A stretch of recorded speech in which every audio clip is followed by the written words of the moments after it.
మొదటగా ఇక్కడ విచ్చేసిన ఒకసారి అందరూ కూడా సైలెంట్గా ఉన్నాడగా దయచేసి. ఎందుకంటే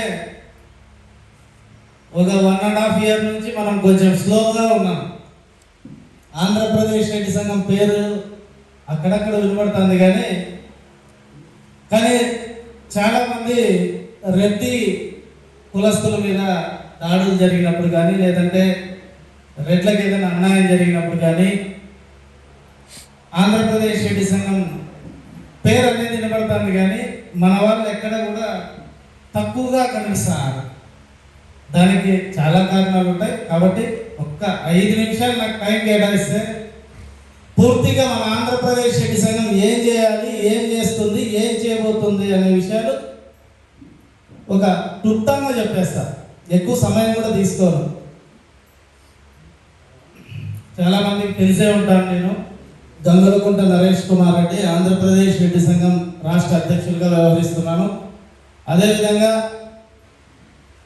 ఆంధ్రప్రదేశ్ రెడ్డి సంఘం ఫౌండర్గా కూడా నేనున్నాను. ఈరోజు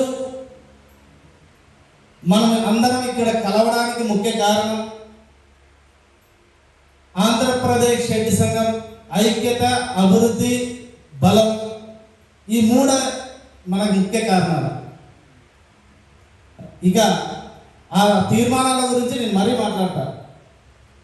మనం ఐక్యత అంటే మొదటగా మన ఆంధ్రప్రదేశ్ రెడ్డి సంఘం ఐక్యత కావాలి. గతంలో ఎంతోమంది ఆంధ్రప్రదేశ్ రెడ్డి సంఘంలో పనిచేశారు, కానీ మన కులంలో అన్ని దానిలలో కూడా మంచోళ్ళు ఉంటారు, చెడ్డోళ్ళు ఉంటారు, పుకార్లు చెప్పే వాళ్ళు ఉంటారు, తప్పుడు మాటలు ప్రచారం చేసే వాళ్ళు ఉంటారు, అందరూ ఉంటారు. అలాగే మన కులంలో కూడా ఉన్నారు. అందులోనూ మన ఆంధ్రప్రదేశ్ రెడ్డి సంఘంలో కూడా కొంతమంది ఒకరో ఇద్దరు ఉండడం వల్ల పాత వాళ్ళంతా కూడా కొంతమంది సైలెంట్ అయ్యారు, కొంతమంది ఇతర సంఘాలను పోయారు, కొంతమంది రాజకీయాలకు వెళ్ళారు. మరలా వాళ్ళందరూ కూడా ఆంధ్రప్రదేశ్ రెడ్డి సంఘంలోకి రావాలని ఉత్సాహంతో ఉన్నారు. కానీ నరేష్ రెడ్డి ఏమంటాడో, లేదంటే గోపాల్ రెడ్డి ఏమనుకుంటాడో, లేదంటే కమిటీ సభ్యులు ఏమనుకుంటారో అనే ఒక ఆలోచనతో ఉన్నారు. అంటే మా దృష్టికి వచ్చింది. కాబట్టి ఈ సందర్భంగా నేను ఒకటే చెప్తున్నా, మన ఆంధ్రప్రదేశ్ రెడ్డి సంఘం ఐక్యంగా ఉండాలంటే గతంలో ఏదైతే సంఘాన్ని విడిపోయారో వాళ్ళందరికీ కూడా మళ్ళా ఆహ్వానిస్తున్నాం ఈ వేదిక అని చెప్తున్నాను. అది అయితే ఆహ్వానం పొందే వాళ్ళు కూడా క్రిమినల్ చర్యలు చేసింటే తప్పనిసరిగా వాళ్ళని ఆమోదించేది లేదు. సంఘం పేరు అడ్డం పెట్టుకొని మాకు తెలియకుండా బ్యాంక్ అకౌంట్లు ఓపెన్ చేసి ఆంధ్రప్రదేశ్ రెడ్డి సంఘానికి చెడ్డ పేరు తెచ్చిన వ్యక్తులు కూడా ఉన్నారు.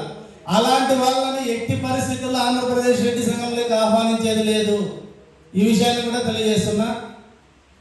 అంతే కాకుండా ఐక్యత కోసం ఈ నిర్ణయం తీసుకున్నాం మేమంతా.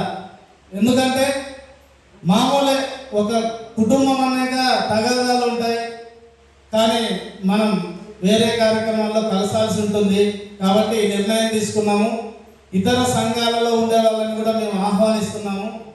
తప్పనిసరిగా ఆంధ్రప్రదేశ్ రెడ్డి సంఘం బలోపేతం దిశగా, ఐక్యత దిశగా ఈ నిర్ణయాన్ని తీసుకొని అందరికీ ఆహ్వానిస్తున్నాం.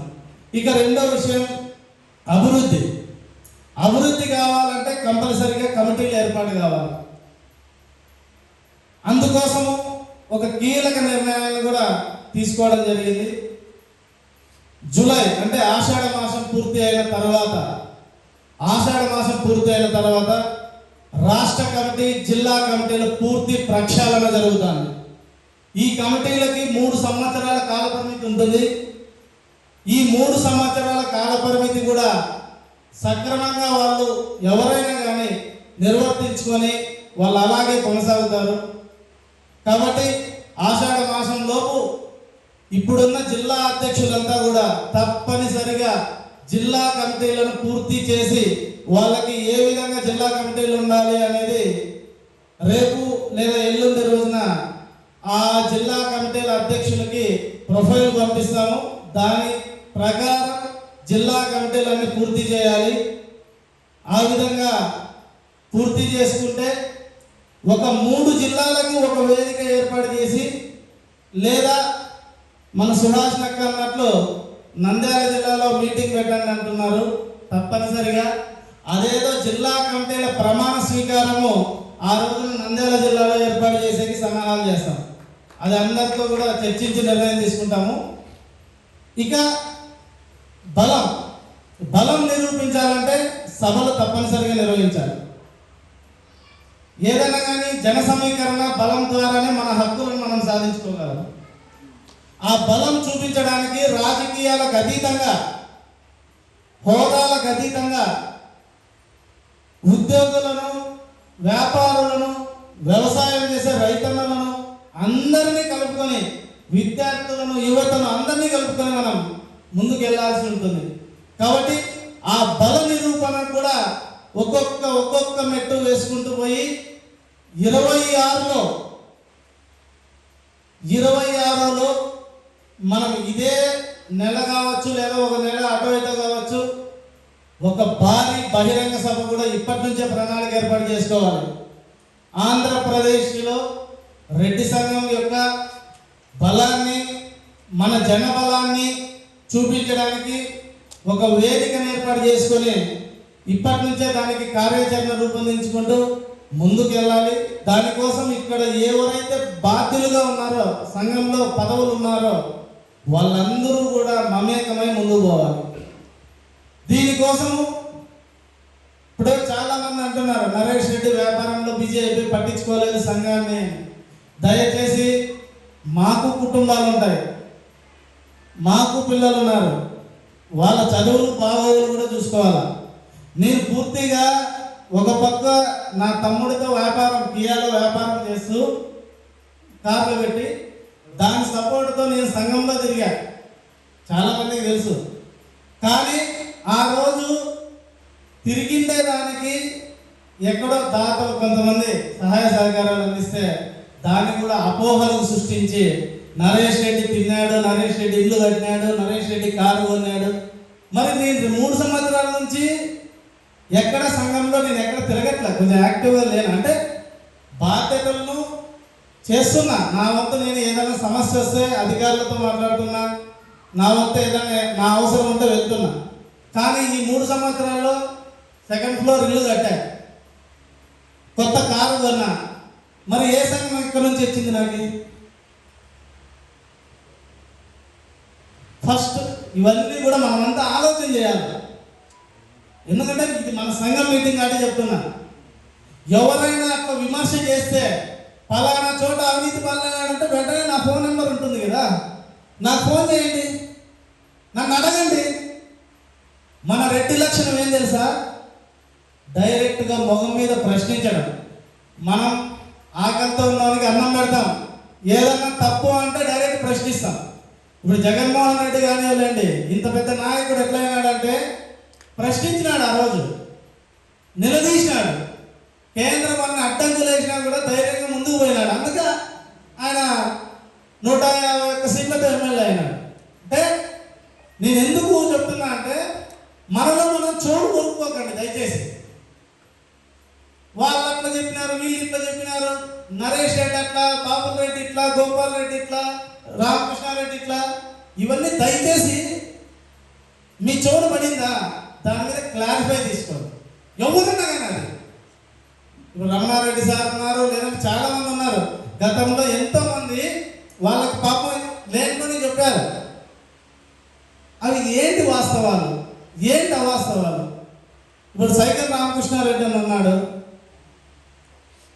ఇట్లా వీళ్ళందరికీ కూడా చెప్పాలని వాళ్ళని మెదడు ఇది చేసినారు. చాలా మంది ఉన్నారు ఇక్కడ. నాకు తెలిసి ఎంతమందికి ఎవరు చేశారని వదిలేయండి. కానీ మీ దృష్టికి ఆంధ్రప్రదేశ్ రెడ్డి సంఘంలో అవినీతి జరుగుతుందని ఎంతమందికి ఫోన్లు వచ్చినాయి? ఒకసారి చేయలేదండి దయచేసి. ఎందుకంటే తెలియాలి, ఇది తెలియాలి. చేయలేదండి, వినలేదా? చేయలేదండి. కృష్ణారెడ్డి సార్ మీరు వెళ్ళిపోతారు, మీ దృష్టికి కూడా వచ్చింది కదా, మీతో కూడా అన్నారు కదా అంటున్నా. ఎవరన్నా కానీ కదా, ఇవన్నీ కూడా ఏదన్నా వస్తే నాకు ఒక ప్రభాకర్ రెడ్డి అన్న ఫోన్ చేసినాడు తప్పితే నాకు ఎవరు ఇంక సుభాష్ రెడ్డి కంటే కంటిన్యూగా కార్యవర్గంలో ఉన్నారు కంటే మాట్లాడతాను, మిగతా వాళ్ళు ఎవరు నాకు ఫోన్ చేయాలి. వాస్తవం ఏదన్నా కానీ మన దృష్టికి వచ్చిందంటే అందులో నిజం ఎంతుంది అబద్ధం ఎంతుందని తెలుసుకోవడానికి ప్రయత్నం చేసినప్పుడే ఒక మనిషిగా మనం సక్సెస్ అవుతాం. ఇప్పుడు దాని గురించి తెలుసుకోకపోతే, ఇప్పుడు సంఘంలో గురించి అంత ఇంట్రెస్ట్ లేనప్పుడు తెలుసుకోరు. ఇంట్రెస్ట్ ఉండే ప్రతి ఒక్కడు తప్పనిసరిగా ఫోన్ చేసి ఇట్లా జరిగిందంట కదా నరేష్ అని ఫోన్ చేస్తాడు, నిజ నిజాలు ఏంటి అని తెలుసుకుంటాడు. కాబట్టి ఇప్పటి నుంచి ఎవరన్నా కానీ ఏదన్నా కానీ నా గురించి అనే కాదు, ఈరోజు నా గురించి చెప్తాడు, మొన్నటి నుంచి రామకృష్ణారెడ్డి అన్న గురించి చెప్తాను. మీ జిల్లాలో మీకు తెలుసో లేదా, అనంతపురం జిల్లా, రేపు పొద్దున్న ఇంకోటి గురించి చెప్తారు. ఇది చెట్లు కాసే కాయలు కాసే చెట్టుకే రాళ్ళ దెబ్బలు అన్నట్లు తప్పనిసరిగా మన మీద పడుతుంటాయి. కానీ వాటికి మనము ఎవరు చెప్పినారులే, నిజమే అయింటుందిలే, ఆయన పెద్ద మనిషి, తెల్ల ప్యాంట్ వేసుకుంటానే పెద్ద మనిషి అయిపోయాడు. ఆ బుద్ధులు కూడా పెద్దగా ఉండాలి. కాబట్టి ఎవరన్నా కానీ ఆ విధంగా ఆలోచన చేసి ఉంటే, ఎవరన్నా అపోహలు ప్రచారం చేస్తుంటే వెంటనే ఫోన్లు ఉన్నాయి కదా అందరికి, ఫోన్ చేసి ఏంటి ఎంత నిజం ఎంత అబద్ధం తెలిసిపోతుంది కదా. ఒకవేళ నిజంగానే ఆ సందర్భంలో ఏదైనా జరిగిందంటే అది మేము వివరించడానికి కూడా ఉన్నాం కదా, సంఘం తరపున ఎందుకు ఖర్చు పెట్టామని. అలా కాకోకుండా లేకపోతే అపోహలు పెట్టుకొని ఫస్ట్ ఆ విషయాన్ని మీరందరూ నా దృష్టికి తెండి. లేదా సురేంద్రన్ ఉన్నాడు, గోపాల్ రెడ్డి ఉన్నాడు, అది ఇకపోతే ఇది మన సంఘం విషయం అయిపోయింది. ఇక తీర్మానాల గురించి మాట్లాడాలంటే చాలా పరిశోధనలు చేశాను నేను. నాకు రామకృష్ణారెడ్డి అన్న ఏమేమి అజెండాలు పెడుతున్నారని, రామకృష్ణారెడ్డి అన్న, గోపాల్ అన్న, సురేంద్ర అన్న, మన ధర్మారెడ్డి అన్న ఏం పెడదామన్నా అంటే కొన్ని విషయాల మీద నేను ఒక 15 రోజుల నుంచి అందరితో, మన సంఘములతో కాదు, సంఘములతో తెలుసుకుంటే వాళ్ళకి అనుకూలంగా ఉండొచ్చు, కానీ సామాన్య రెడ్లతో డిస్కషన్ చేస్తే మొట్టమొదటిగా మనకు వచ్చిండే పాయింట్లు, అది ప్రభుత్వంలో ఎవరన్నా ఉంది మనకు సంబంధం లేదు,